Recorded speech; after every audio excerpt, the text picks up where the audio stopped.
Officer Glinowitz is the 22nd law enforcement officer that has been shot and killed so far this year. Wicomico County Sheriff Mike Lewis says these recent attacks highlight an alarming trend that law enforcement officers around the country are under siege. He joins us now. For so many years, for ages, the badge has always been a sign of respect, a sign of pride. It seems as though now the badge that you're wearing often becomes a target. It certainly has become a target. I just put an email out yesterday to all Wicomico County Sheriff's Office personnel to discontinue wearing anything that would affiliate them or associate them with law enforcement while off duty, to protect themselves, to protect their families.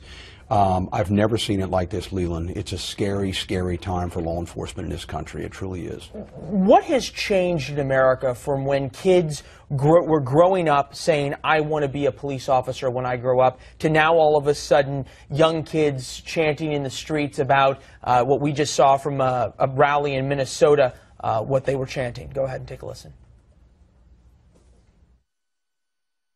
Pigs in a blanket, fry like bacon. Pigs in a blanket, fry like bacon. Pigs in a blanket, fry like bacon. Pigs in a blanket. It should be noted that if you look in the front of that video, there's a police officer who's risking his own life to lead these protesters. But we'll forget that for a moment. What's changed in America? I think there's a complete lack of accountability with this generation that's coming up today. Complete lack of accountability. Kids are allowed to do exactly what they want to do. And once you're allowed to do what you want to do, you're going to do what you want to do. And there's just no accountability today.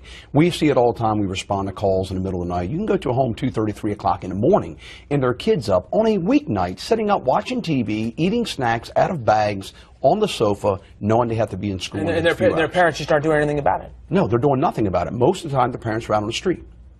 That's a scary thought. Where does this end, or does it? I tell you, we don't know what's going to happen. We are looking at everything right now. You know, there's a very interesting dichotomy out there today with what's going on in our country.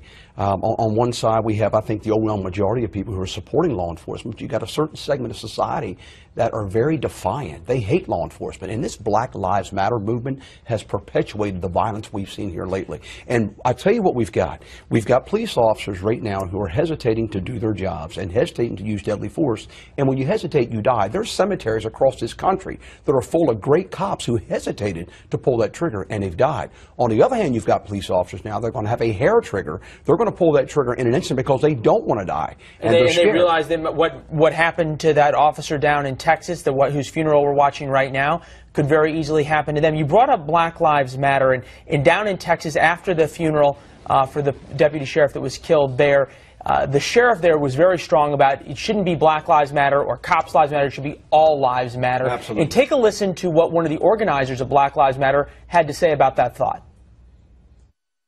When people say all lives matter, it's actually a violent statement, because the only time that people say all lives matter is in opposition to Black Lives Matter. And it's the most violent statement of love that you can do.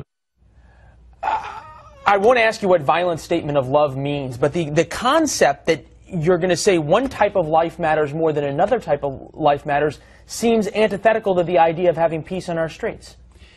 That's a racist, ludicrous statement he just made right there. There's no question about that. All lives do matter, but that's a very ludicrous and racist statement just made right there. What is that doing, you think, to kids who are on the streets? Is it perpetuating this idea of it's us against them rather than officers here to help? Clearly that's what it's doing. You bet it is. You bet it is.